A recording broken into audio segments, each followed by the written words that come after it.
એક બેન એના ઘરવાળાને કહેતા હતા કે તમને કે કાંઈ ખબર પડે નહીં કે ને દિવાળી આવી છે કે શોપિંગ કરવા જાવી છે બધી ખરીદી કરવા કે ઓલી વખતે તમે ખરીદી કરવા જતા હતી કે બધું લાવ્યા થઈ કે મોટા મોટા ફટાકડા કે હુતળી સાપ ફટાકડા ને એવા બધા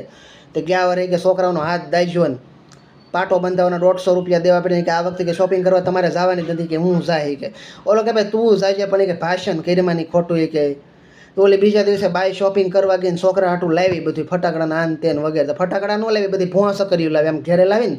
ઠેલી ઊંધી કરીને ઠલવીને નકરી ભોંસ કર્યું એ કે જોઈ કે નકરી ઓલો કે નકરી ભોંસ કર્યું લાવી કે આ કે જોઈ કે નકરી ભોંસ કર્યું લાવી કે સસ્તામાં પતી જોઈ કે અને બહેનું કેવું વાળું કરીને સાંજે બધા દિવાળીના દિવસે ભોંસ કરી હળગાવા બહાર બાયણે નીકળ્યા છોકરાઓને બધાય તો બહેનું એવું એક છોકરાએ ભોંસ કરી હળગાવીને તે હળગાવતા ત્યાં હળગાવી તો ઓલી રાઉન્ડ રાઉન્ડ ગોળ ગોળ ફરી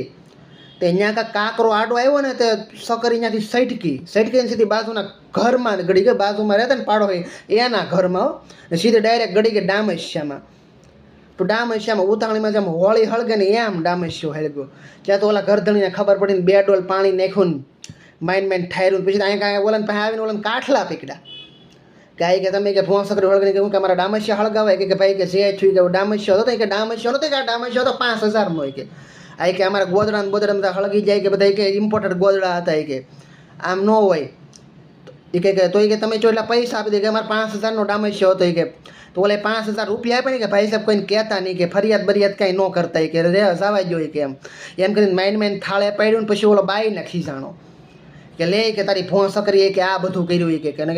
ફટાકડા હુતળી સાહેબ લાવ્યો હોત તો કોઈને કે કંઈ તકલીફ હતી કે ભોંસ કરી લાવીને બેઠી હા ઓલી બાઈને ખીજાવા માંડ્યો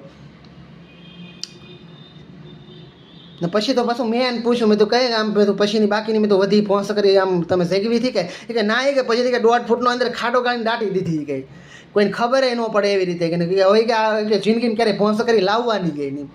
પછીથી કે એમ તો કે એકવાર ભૂકંપ થયો હતો કે ધરતી કપાયો ને ત્યારે કે મને એમ ચૂકો કે બાયણે કે સિગરેટ બિગરેટનો ઘા કર્યો હોય છે ને આ ભોંસ કરી કે અંદર હળગી છે બધી ધબધબાટી બોલતી હતી કે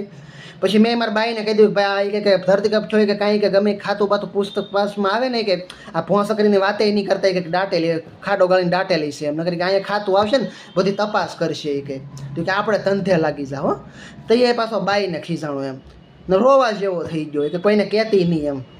હા તમે વિચારો કેટલો કંટાળી ગયો છે કેટલો કડે સીડ્યો હોય છે ભોંસ કરી લઈને